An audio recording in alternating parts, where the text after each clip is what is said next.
Au 12e jour de l'invasion de l'Ukraine, l'armée russe se rapproche toujours de Kiev. Kharkiv a été lourdement bombardé et Mariupol n'a pas réussi à évacuer ses civils. L'Ukraine demande ce lundi à la Cour internationale de justice de rendre une décision d'urgence pour que la Russie mette fin à l'invasion.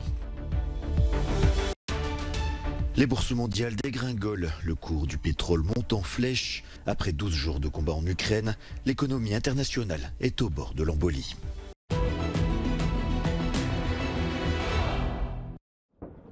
Un des objectifs principaux de cette 12e journée de guerre en Ukraine est d'évacuer les civils des zones de combat.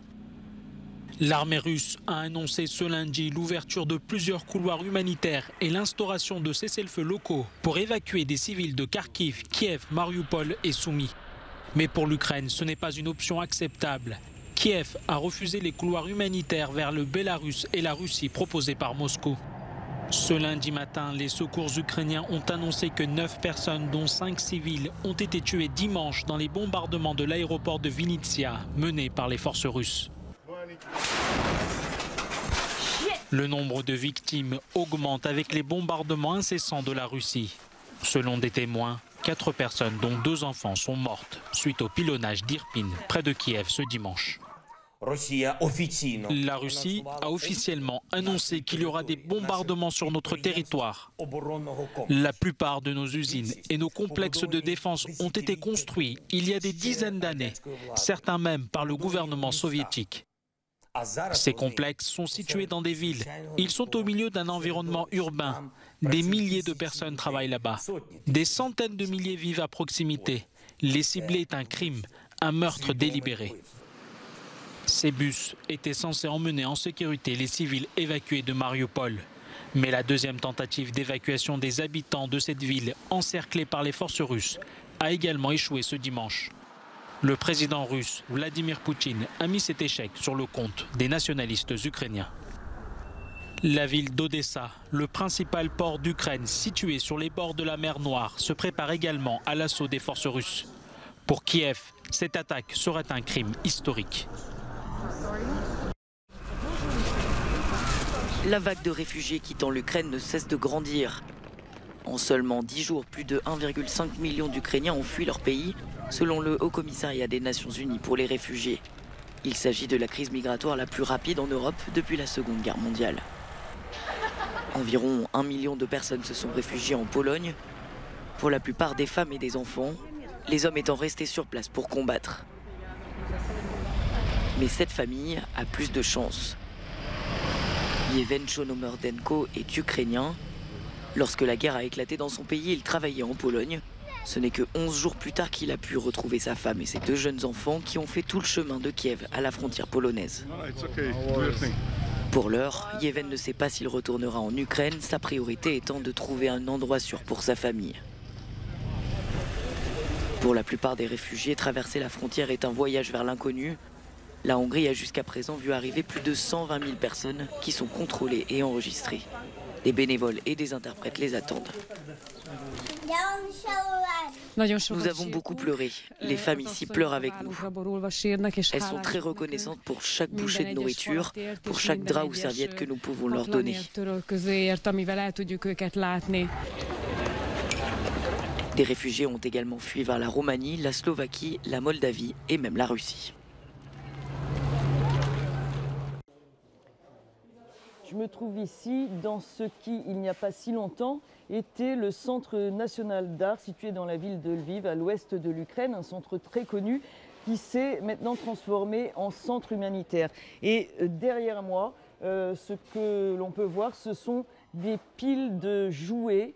Il y a aussi de la nourriture, des vêtements et toutes sortes d'articles. Mais ces jouets nous rappellent que de plus en plus de civils sont touchés par cette guerre. Depuis vendredi, eh bien, d'autres sites ont fait l'objet d'attaques aériennes dans la région de Kiev, mais aussi au sud, enfin à Mariupol, encore à Kharkiv. Donc les civils sont de plus en plus affectés, de plus en plus de civils sont tués et parallèlement, eh bien, les flots de réfugiés continuent à affluer vers l'ouest de l'Ukraine, vers la ville de Lviv, où cette aide humanitaire est extrêmement nécessaire.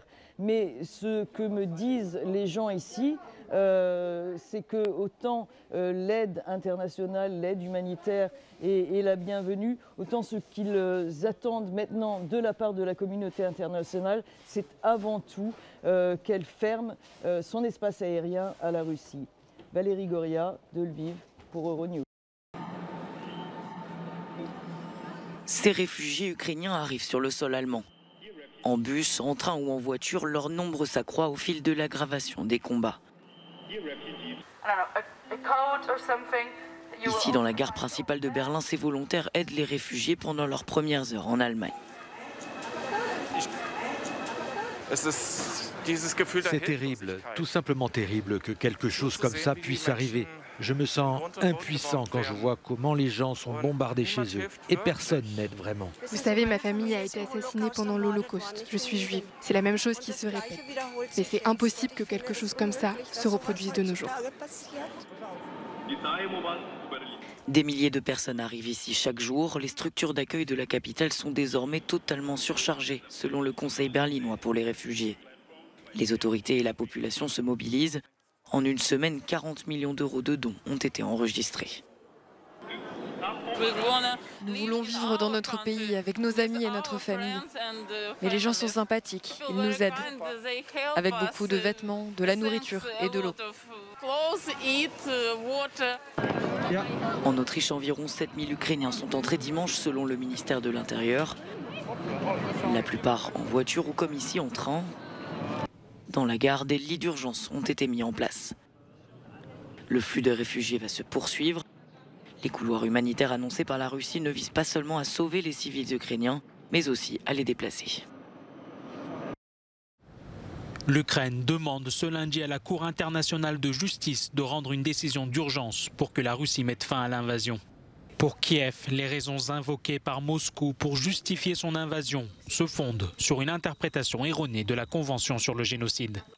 Le président russe Vladimir Poutine avait déclaré que l'action militaire de la Russie était nécessaire pour protéger les personnes qui sont victimes de génocide dans les régions de Donetsk et de Lugansk. De son côté, le chef de la diplomatie américaine Antony Blinken, qui était en Lituanie dans le cadre d'une tournée des pays membres de l'OTAN, affirme avoir reçu des informations faisant état de violations commises par les Russes. Nous avons vu des informations très crédibles concernant des attaques délibérées sur des civils qui constitueraient un crime de guerre, a déclaré Antony Blinken tout en assurant que Washington examinait ces informations. Le ministère russe de la Défense a affirmé que les militaires russes auraient trouvé des preuves de la tentative de Kiev d'éliminer les traces d'un programme d'armes biologiques. Selon Moscou, ce programme serait financé par les États-Unis. Ces accusations avaient déjà été démenties par Washington. Dimanche, l'Agence internationale de l'énergie atomique a exprimé sa profonde inquiétude suite à l'interruption des communications avec la centrale nucléaire ukrainienne de Zaporijia. Vendredi dernier, la Russie avait pris le contrôle de la plus grande centrale nucléaire d'Europe.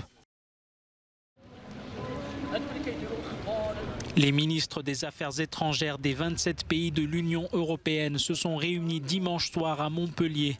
Ce sommet de 2 jours se concentrera essentiellement sur la crise des réfugiés ukrainiens et l'aide humanitaire apportée par l'Union européenne. De Londres à Paris, de Tokyo à Hong Kong, les bourses du monde entier ont encore dévissé ce matin, avec jusqu'à moins 5,28% pour la place de Milan. Des contre-performances liées à la situation internationale et bien évidemment à la guerre en Ukraine qui sévit depuis 12 jours désormais. Les marchés se sont emballés ce dimanche lorsque le secrétaire d'État américain Antony Blinken a évoqué un potentiel embargo sur le pétrole russe aux États-Unis et dans l'Union européenne. Les 27 sont toutefois pour l'instant plus prudents, certains États membres comme l'Allemagne dépendant étroitement du pétrole et du gaz russe. Le baril de Brent de la mer du Nord a atteint dimanche soir les $140, $7 sous son record de juillet 2008. Idem pour le gaz dont le cours européen a bondi de 60%. En attendant, les investisseurs se sont tournés vers des valeurs refuges, comme l'or notamment. Une once s'échange aujourd'hui plus de $2000, son niveau le plus élevé depuis bientôt 2 ans.